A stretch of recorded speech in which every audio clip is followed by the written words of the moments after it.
ವೀಕ್ಷಕರೇ, ನಮ್ಮ ಚಳ್ಳಕೆರೆ ಟಿವಿಗೆ ಸ್ವಾಗತ. ಇಂದಿನ ಪ್ರಮುಖ ಸುದ್ದಿ.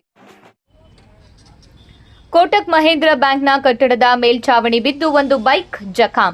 ಹೌದು, ಚಳ್ಳಕೆರೆ ನಗರದ ಬೆಂಗಳೂರು ರಸ್ತೆಯಲ್ಲಿರುವ ಕೋಟಕ್ ಮಹೇಂದ್ರ ಬ್ಯಾಂಕ್ ಮುಂಭಾಗ ಛಾವಣಿ ಕುಸಿದು ಬಿದ್ದು ವಯೋವೃದ್ಧರೊಬ್ಬರು ಸಾವಿನಿಂದ ಪಾರಾಗಿದ್ದಾರೆ. ಸ್ಥಳದಲ್ಲಿ ನಿಲ್ಲಿಸಿದ್ದ ಬೈಕ್ ಪೂರ್ತಿ ಜಖಂ ಆಗಿದೆ. ಮಧ್ಯಾಹ್ನ ನಡೆದ ಈ ಘಟನೆಗೆ ಸಾರ್ವಜನಿಕರ ತೀವ್ರ ಆಕ್ರೋಶ ವ್ಯಕ್ತವಾಗಿದೆ. ಕಟ್ಟಡ ಪರವಾಗಿ ನೀಡುವ ಅಧಿಕಾರಿಗಳು ಹಾಗೂ ಬ್ಯಾಂಕ್ ಆಡಳಿತ ವ್ಯವಸ್ಥೆ ಎಡವಟ್ಟಿನಿಂದ ಸಾರ್ವಜನಿಕರ ಪ್ರಾಣ ಹೋಗುವ ಸಂದರ್ಭ ಇದೆ. ಆದ್ದರಿಂದ ಖಾಸಗಿ ಬ್ಯಾಂಕುಗಳು ಕೇವಲ ಹಣಕಾಸು ವಹಿವಾಟು ನಡೆಸುವುದಲ್ಲದೆ ಸಾರ್ವಜನಿಕರ ಸುರಕ್ಷತೆ ಮುಖ್ಯ. ವಯೋವೃದ್ಧರ ಮೇಲೆ ಮೇಲ್ಛಾವಣಿ ಕುಸಿದಿದ್ದರೆ ಇಂದು ಒಂದು ಪ್ರಾಣ ಹೋಗುವಂತಿತ್ತು. ಆದ್ದರಿಂದ ಸಂಬಂಧಿಸಿದ ಅಧಿಕಾರಿಗಳು ಕೂಡಲೇ ಇಂತಹ ಖಾಸಗಿ ಬ್ಯಾಂಕುಗಳು ವ್ಯಾಪಾರ ನಡೆಸುವವರ ಮೇಲೆ ನಿಗಾ ಇಟ್ಟು ಸಾರ್ವಜನಿಕರ ರಕ್ಷಣೆಗೆ ಮುಂದಾಗಬೇಕು ಎಂದು ಸಾರ್ವಜನಿಕರು ಆಕ್ರೋಶ ವ್ಯಕ್ತಪಡಿಸಿದ್ದಾರೆ.